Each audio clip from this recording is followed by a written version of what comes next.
C'est une association dans une appellation. Il y a Agnès et Jacques, Bernard, Mathieu, Rémi, un autre Jacques, sans oublier Benoît, Johan et Philippe. Tous vignerons sur la rive droite de la Loire, au cœur d'une très ancienne région viticole et pourtant toute jeune AOC, les Coteaux d'Ancenis.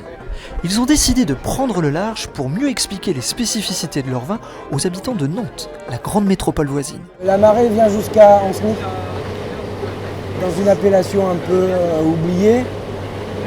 Et cette influence océanique, je m'aperçois qu'elle se retrouve, là on est plusieurs à s'être installés en même temps. Il y a une identité claire de terroir.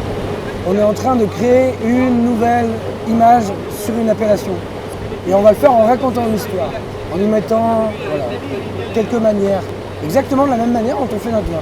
On est proche de Nantes, on va en bateau. Qu'à cela ne tienne, ils iront donc faire découvrir leur vin à Nantes, sur un bateau de Loire traditionnel, une toux cabanée. Et pour ceux qui seraient fâchés avec la géographie, un vigneron à casquette va les aider à situer les Coteaux d'Ancenis. Là, on est sur la Loire, l'estuaire de la Loire, l'ouest de la France, la bordure de la Bretagne, entre Nantes et Angers.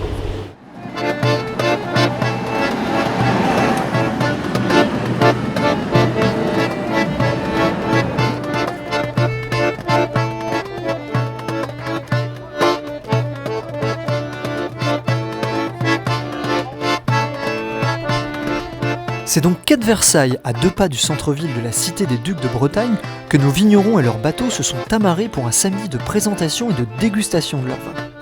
On a aussi notre particularité à nous, vignerons en Nord-Loire, c'est les Coteaux d'Ancenis. C'est des rouges sur le fruit, des rouges de gamay, des rouges de copain, et on a aussi un malvoisie.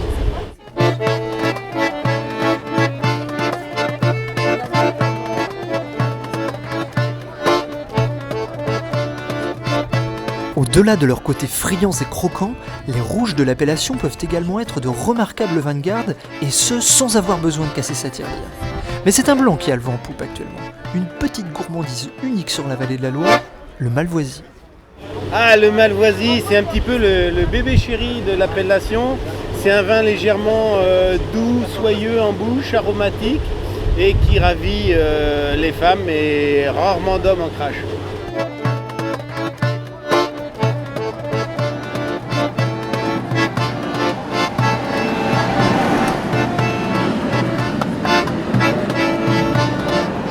Rouges, des blancs, il se pourrait bien qu'une autre couleur fasse aussi le bonheur des dégustateurs nantais. Ah oui, non mais on a le rosé, on a un rosé sympa, un rosé à boire sur une terrasse avec des copains. Ah ça, oui, des rosés de gamay, des rosés sur le fruit. Au-delà des couleurs, Pinard et Jus des Coteaux d'Ancenis défend également un regard sur le vin et une façon de travailler la vigne telle qu'elle existait partout avant les années 50, sans produits chimiques. Probablement le meilleur moyen pour faire parler un terroir et y produire des vins de caractère, et peut-être ainsi sortir de l'ombre.